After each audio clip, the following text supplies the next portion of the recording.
Attorney General Barr, has the president or anyone at the White House ever asked or suggested that you open an investigation of anyone? I wouldn't. Yes or no? Could you repeat that question? We've got to get the Attorney General to act. The president or anybody else? Seems you would remember something like that and be able to tell us. Yeah, but I'm trying to grapple with the word suggest. And he's got to act fast. He's got to appoint somebody. They have not asked me to open an investigation, but Perhaps they've suggested. This is major corruption, and this has to be known about before the election. I don't know. I wouldn't say suggest. Hinted? I don't know. Inferred? You don't know. Okay. This has to be done early, so the Attorney General has to act. Senator Harris, now the Democratic vice presidential nominee, finally gets an answer to a question she asked the Attorney General more than a year ago. You know, better late than never. You know, Willie, I'm surrounded. Most of the people that I see every day are voting for Donald Trump. Most of the friends I grew up with are voting for Donald Trump. And it's good talking to them and just saying, so why are you voting for this man? Oh, well, he's a terrible guy. He's a horrible example for my kids. I'd never invite him over to the house. He's despicable. I hate him. I just hate him. But, and then fill in the blank, AOC, or Nancy Pelosi, or Bernie Sanders, or regulations, or tax cuts, or 401ks. And I said, so well, we have right now a president of the United States who is demanding that his attorney general arrest the vice president, former vice president of the United States, his chief political competitor. This is something that happened in the former Soviet Union. This is something that happens still in Russia. This is not what soft totalitarian looks like. This is what a full-blown autocracy looks like, at least if you just focus on the actions of the president of the United States.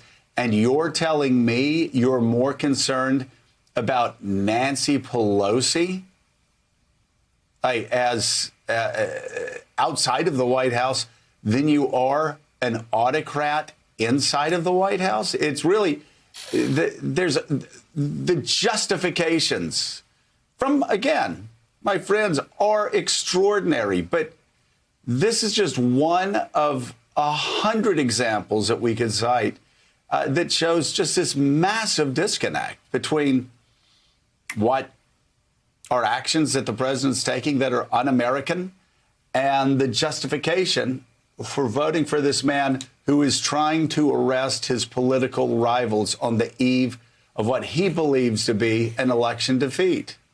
Part of the challenge of the Trump years has been that there are so many outrageous claims and there are so many outrageous statements from the president that it's hard to stop sometimes and look one in the eye before the next one comes. But as you say, right now, the president of the United States, less than 2 weeks ahead of the election, is calling for the Attorney General of the United States to launch an investigation that I think he somehow thinks will be resolved before the end election day in some way, or at least just to muddy the waters before election day.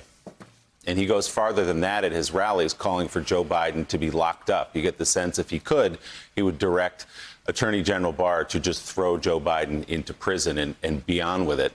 But this is a man, Donald Trump, who is desperate. This is a man who's looking at the polls. This is a man who's spending his days calling for Joe Biden to be locked up, attacking a 60 Minutes interviewer, attacking debate moderators, anything he can do to change the conversation from coronavirus, which is what will decide this election, perhaps to his peril. Right.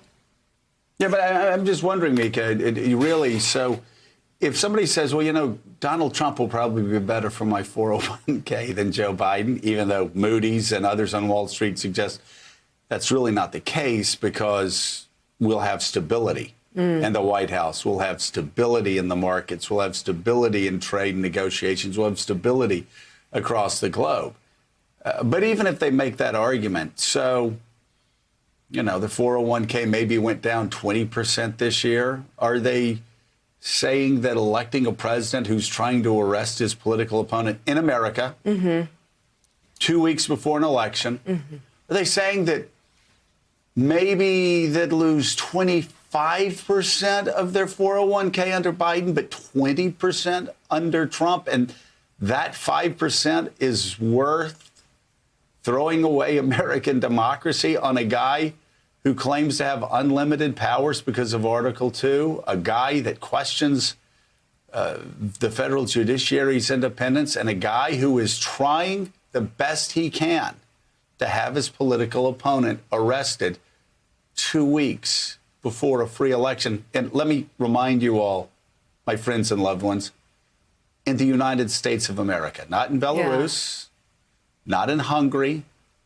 not in Russia, in the United States of America. What is worth that? I've heard also, Mika, this other excuse. The press is liberal.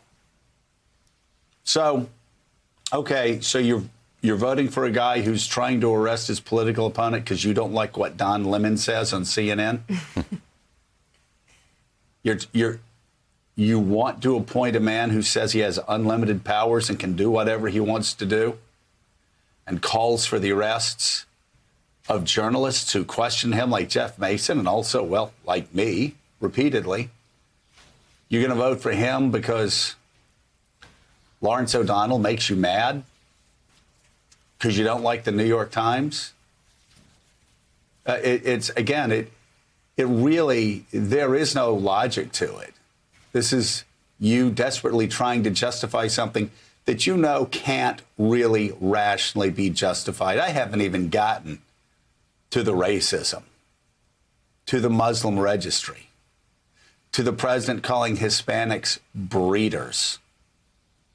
I haven't even gotten to that. I haven't even gotten to Charlottesville, to the president telling white supremacists to, quote, stand by, to the president talking about assassinating his political rivals with Second Amendment solutions to stop them from appointing judges to the Supreme Court. Haven't even gotten through 4 or 5 years of violent rhetoric. I haven't even talked about the President of the United States saying that he would not guarantee, repeatedly in debates, the peaceful transfer of power. He did eventually, after the 5th or 6th time. Not really. But yeah, it's always sort of, oh yeah, sure, I'll guarantee that. There. But what about Antifa? What about this? What about that?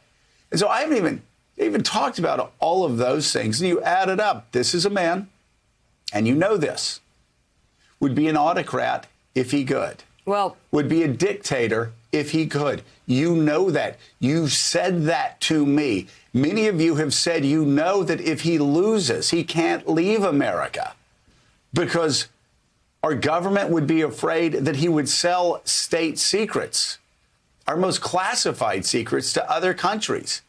Some of you tell me you think he's going to end up in jail, but you're going to vote for him anyway. I'm Tom Hanks in Big. I don't get it. I don't get it. well, I don't get it. You're my best friends. You're my family members. And you're going to believe garbage that you read on Facebook.